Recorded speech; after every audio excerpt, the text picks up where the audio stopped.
Chers palabres et chères palabreuses, il est impérieux que nous puissions se dire des vérités. Parce qu'aujourd'hui, ce qui crée simplement un étonnement et je dirais sans doute un ricanement, c'est que nombreux ne veulent pas épouser la vérité. Nombreux pensent même lorsqu'on dit des vérités, on n'a qu'une seule ambition, c'est de froisser certaines personnes. Moi, je ne pense pas. Je crois que le progrès a besoin de la vérité. Et tant qu'on ne sera pas dans cette optique de toujours dire la vérité, on sera simplement des gens qui vont tourbillonner. Aujourd'hui, je me pose bel et bien beaucoup de questions concernant la gouvernance de notre cité qui bel et bien est éloignée de la volonté populaire. Et il faudrait que nous, qui voulons sans doute qu'il y ait un véritable changement dans notre cité, nous ne puissions pas se leurrer. On ne pourra plus jamais croire que l'empereur Sassou va changer ce pays. Il ne lui reste que 5 ans ou sans doute quelques années vivrières. C'est un monsieur qui a eu, depuis des illustres, plusieurs années de la gouvernance dirigeante de notre cité et qui n'a pas su autour d'eux, qui vont les illusionner, qui sont des gens qu'on ne peut pas critiquer. On ne va pas mieux bâtir ce pays. Et c'est ces vérités-là qui, sans doute, aujourd'hui, dérangent une myriade de personnes qui pensent lorsqu'on a le toupet de dire ces vérités à tue-tête, on indexe sans doute d'une mauvaise manière nos autorités ou on a une dent envers nos gouvernants, ce qui est simplement risible. Moi, j'aurais toujours la plaisance de dire la vérité.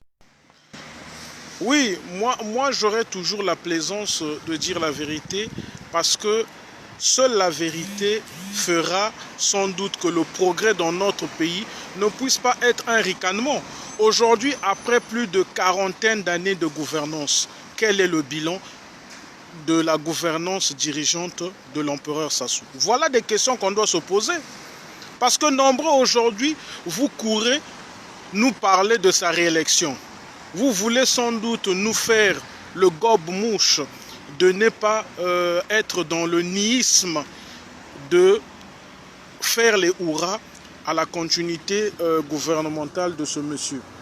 On voudrait bel et bien croire à cela, mais la vraie problématique aujourd'hui, comment nous allons donc faire après tant d'années où notre pays a été sans doute dirigé d'une mauvaise manière?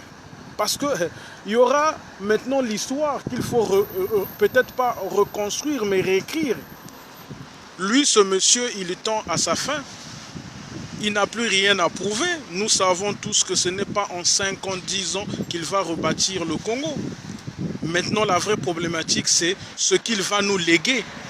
Va-t-il nous léguer un pays progressiste, un pays unitaire, un pays démocratique, ou sans doute il va nous léguer un Congo du chaos?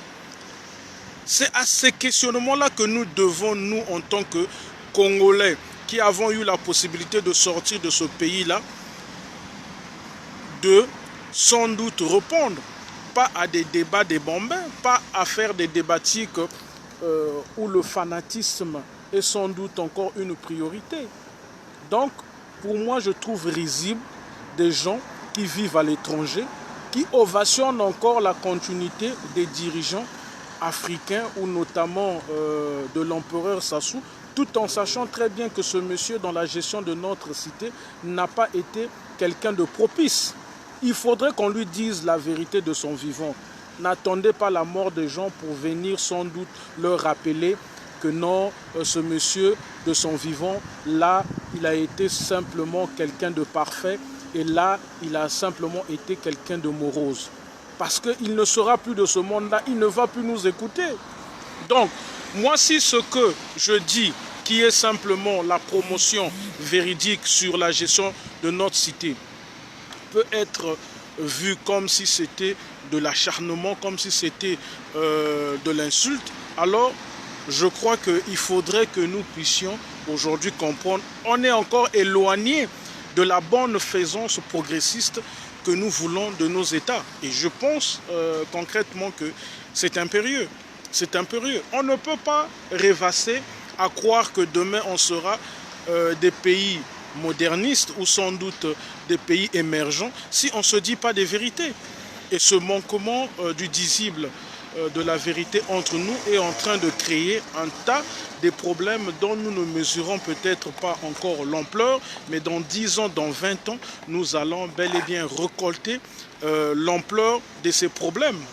Aujourd'hui, on est en train de minimiser peut-être l'ampleur du chômage immense dans notre cité, mais on sait tous que les retombées sont là. On a aujourd'hui une jeunesse qui rêvasse, une jeunesse qui est entraînée à notamment croire que le penchant politique est bel et bien la route empruntable pour simplement avoir une richesse illicite. Donc il y a plusieurs problématiques sociétales que nous devons discuter d'une manière véridique afin qu'on puisse sortir un peu de ces arcanes-là ignobles. Parce qu'aujourd'hui, la vraie problématique, c'est que le progrès ne doit pas se bâtir dans l'illusion. Le progrès ne peut jamais se bâtir dans les menteries. Donc il faudrait qu'on puisse mieux réfléchir et sans doute on puisse toujours se dire des vérités. C'est impérieux. C'est impérieux. Tant qu'il n'y aura pas le visible de la vérité entre nous, on sera toujours confronté à un progrès peut-être qui ne sera pas bénéfique pour tous, mais un progrès qui ne sera que bénéfique pour une minorité des personnes qui dirigent notre pays. Et je pense que le peuple ne sera que dans un éternel recommencement d'espoir. Et je pense que ce n'est pas ce qui est recommandable pour tout le monde. Donc, je tenais brièvement à dire cela à des Congolais pour qu'ils comprennent que moi, premièrement, je suis une personne qui n'a pas de parti et sans doute pense que mon pays mérite mieux. On ne peut pas être à peine 4 millions, à peine 5 millions, mener une vie de vivote alors qu'on a une minorité des dirigeants ou des politiciens qui mènent une vie des pochards ou sans doute une vie des pachas. Vous vous rendez compte, dans ce pays, les retraités ne perçoivent plus leur pension au détriment des députés. Donc, au détriment des députés qui ne nous servent à rien. Il y a des retraités de l'armée congolaise qui ne touchent plus leur pension au détriment des politiciens véreux que nous avons dans notre cité, qui ont des salaires énormes, alors que leur politique ne fait que apporter des pleurs à notre peuple. On doit se dire, aujourd'hui, ces politiciens-là de la majorité veulent la réélection de l'empereur Sassou. On n'en disconvient pas. Il va sans doute encore s'imposer dans cette continuité-là qu'il a toujours rêvassé de mourir au pouvoir. Mais quelle sera... Nous, en tant que Congolais, nous, en tant que jeunes qui avons sans doute vécu ces moments de gouvernance de ce monsieur-là, on va retenir. On doit se poser des vraies questions. Et ce n'est pas en se posant ces vraies questions-là qu'on devient l'ennemi de l'État. Parce qu'aujourd'hui, il y en a qui veulent sans doute nous peindre, nous qui avons le toupet de dire à tue-tête ce que nombreux de nos compatriotes pensent tout bas, comme... Je ne crois pas. On veut nous peindre comme des ennemis. Je ne crois pas. Je ne crois pas. Donc, aujourd'hui, tout Congolais devait être avant tout véridique. Nous devons cesser d'être des fanatiques. Ça ne va jamais construire notre pays. Et le progrès que nous voulons efficacement dans notre cité ne va jamais s'établir tant qu'on sera que dans cette promotion-là du fanatisme aberrant. Nombreux d'entre nous, nous avons peut-être la possibilité de côtoyer ces hommes politiques véreux, mais nous n'avons pas surtout la volonté de leur dire la réalité sociétale.